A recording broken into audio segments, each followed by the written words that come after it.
భద్రాచలం భారత communist party ఆఫీస్లో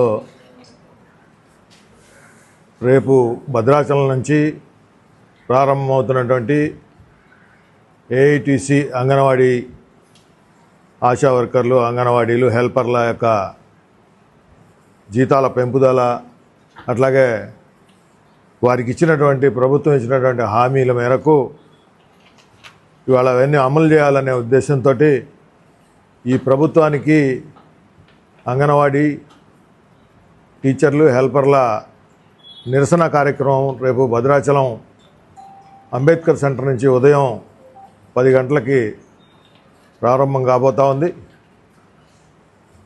ఎందుకంటే అనేక హామీలు ఇచ్చినటువంటి రేవంత్ రెడ్డి గారి ప్రభుత్వం ఇవాళ ఏ హామీ కూడా నెరవేర్చలేదు. ప్రధానంగా ఒక 6 హామీలను ఇచ్చి గద్దెనెక్కినటువంటి ప్రభుత్వం ఇవాళ ఏ హామీని కూడా పూర్తి స్థాయిలో అమలు చేయనటువంటి పరిస్థితి కనబడతా ఉంది. మొట్టమొదటిగా వారు ఒక హామీ ఏంటంటే మేము బస్ ఫ్రీ అని చెప్పారు, అదొకటి నెరవేర్చారు తప్ప రైతులకి రుణమాఫీ చేస్తామని చెప్పి ఆ రోజు చెప్పడం జరిగింది. పూర్తి స్థాయిలో సగం మాత్రమే రుణమాఫీ జరిగింది. రాష్ట్రంలో రైతాంగాన్ని అన్యాయం చేసినటువంటి ప్రభుత్వం ఇదని చెప్పి చెప్పక తప్పదు. అట్లాగే ఇంకా ఆడవాళ్ళందరికీ 2,500 రూపాయల చొప్పున ఇస్తామన్నారు. ఇందిరమ్మ ఇళ్ళు ఇస్తామన్నారు. ఇవాళ ఇందిరమ్మ ఇళ్ళు కూడా అరకొరగా అసంతృప్తిగానే ఉన్నాయి తప్ప సంపూర్ణంగా ప్రజలు ఇవాళ దాన్ని విశ్వసించడం లేదు. ఎందుకంటే మొదటిసారి ఇందిరమ్మ ఇళ్ళు నియోజకవర్గానికి 3,500 చొప్పున ఇచ్చినటువంటి ప్రభుత్వం ఇవాళ తిరిగి 1,500కే కుదించింది. దానికి కూడా అనేకమైనటువంటి షరతులు పెడతా ఉంది. పేదవాడైనప్పటికీ వాడికి ఇచ్చే దాంట్లో కూడా అనేక షరతులు విధించి ఇందిరమ్మ ఇళ్లను కూడా కోత విధిస్తూ ఈ ప్రభుత్వం తప్పించుకోవాలని చూస్తూ ఉంది. అట్లా కాదు, అర్హులైన ప్రతి ఒక్కళ్ళకి కూడా ఇందిరమ్మ ఇల్లు 2 సంవత్సరాల్లో ఇల్లు దీపం ఉండగానే ఇల్లు చక్కబెట్టుకోవాలనే పరిస్థితుల్లో వాళ్ళు ప్రయాణం చేస్తూ ఉన్నటువంటి పరిస్థితి కనపడతా ఉంది.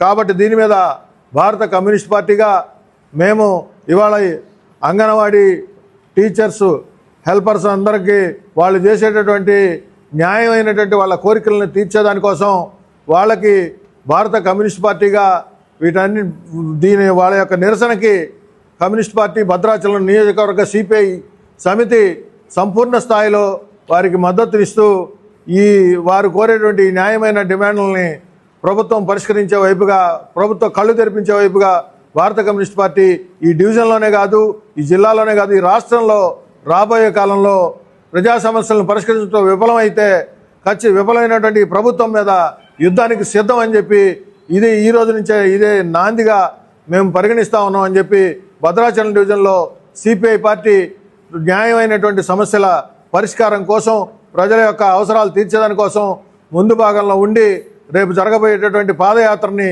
జయప్రదం చేయడానికి భద్రాచలం, దుమ్ముగూడెం, చర్ల మండలాల ప్రజలందరూ కూడా ఏకమై కమ్యూనిస్ట్ పార్టీ శ్రేణులు వారికి మద్దతుగా నిలుస్తాయని, ఈ సమ్మెను సంపూర్ణంగా జయప్రదం చేసే దాంట్లో భారత కమ్యూనిస్ట్ పార్టీ అగ్రభాగానే ఉంటుందని చెప్పి తెలియజేస్తూ సెలవు తీసుకుంటాం. శాఖలోనే ఇంత అవినీతి జరుగుతూ ఉంటే ఇది కనపట్లని చెప్పి అడుగుతా ఉన్నాం. కాబట్టి ఇవాళ మేము ఏఐటీసీగా డిమాండ్ చేస్తూ ఉన్నాం. ముఖ్యమంత్రి గారిని కలిసాం, మంత్రులను కలిసాం, రాయవారాలు చేశాం, ధర్నాలు చేశాం. కానీ ముఖ్యమంత్రి గారు కానీ మంత్రికి, అధికారులకు ఏం పట్టినట్టు ప్రవర్తిస్తూ ఉన్నారు. అందుకోసమే ఇవాళ ముఖ్యమంత్రి రేవంత్ రెడ్డి గారు మీరు మాట ఇచ్చారు, మీరు మాట తప్పనని చెప్పారు. కాబట్టి మీరు ఇచ్చిన మాట ప్రకారమే ఇవాళ అంగన్వాడీ టీచర్కి 18 రూపాయలు వేతనం ఇస్తామని చెప్పేసి మీరు ఎన్నికల మేనిఫెస్టో పెట్టారు. దీన్ని అమలు చేయాలని చెప్పేసి మేము ఏఐటీసీగా రాష్ట్ర వ్యాప్తంగా అన్ని జిల్లాలలో కార్యక్రమాలు తీసుకున్నాం. అందుకోసమే ఈ భద్రాద్రి కొత్తగూడెం జిల్లాలో ఉద్యమాల జిల్లా ఇది. ఈ ఉద్యమాల జిల్లా భద్రాద్రి కేంద్రంగా ఇవాళ అంగన్వాడీ టీచర్ హెల్పర్ సమస్యల మీద ఈ నెల 12వ తేదీన ఆదివారం పూట భద్రాచలం నుంచి కొత్తగూడెం వరకు పాదయాత్ర వేలాది మంది అంగన్వాడీ టీచర్స్ని ఆధ్వర్యంలో చేపట్టబోతాను. ఈ పాదయాత్ర ఎందుకోసం చేస్తున్నామంటే మీరు ఇచ్చిన హామీ మర్చిపోయారు కాబట్టి హామీని అమలు చేయమని చెప్పేసి గుర్తు చేయడం కోసం వాళ్ళ ఏఐటీసీగా మేము పాదయాత్ర చేస్తున్నాం. ఈ పాదయాత్ర వేలాది మంది పాల్గొంటున్నారు. ఇప్పటికైనా సరే ముఖ్యమంత్రి గారు ఆలోచన చేయండి. మీరు ఇచ్చిన మాట నీటి మీద రాతలకు ఉండడానికి వీల్లేదు. ఇవాళ ప్రజా ప్రభుత్వం ఉన్నారు కాబట్టి తక్షణమే హామీని అమలు చేయడం కోరుతాను. అదేవిధంగా అంగన్వాడీ టీచర్స్కి మాత శిశు సంక్షేమం అని చెప్పేసి ఒక శాఖ పెట్టారు. కానీ ఈరోజు ప్రభుత్వం ఏం చేస్తూ ఉంది? మాతను వదిలేశారు, శిశుని వదిలేశారు, సంక్షేమం వదిలేసి అంగన్వాడీ టీచర్స్కి బిఏలో డ్యూటీలు పెట్టారు.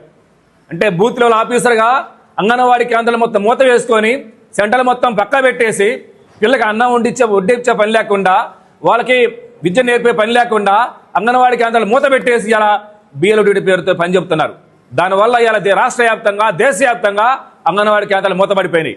ఇవాళ బాలింతలకు ఆహారం దొరకట్లేదు, గర్భిణీ స్త్రీలకు ఆహారం లేదు, చిన్నారులకు ఆహారం లేకుండా ఈరోజు ఇబ్బంది పడే పరిస్థితి వచ్చింది. దీనికి కారణం ఎవరు? ఇవాళ ప్రభుత్వాలు కాదని అడుగుతా ఉన్నాం.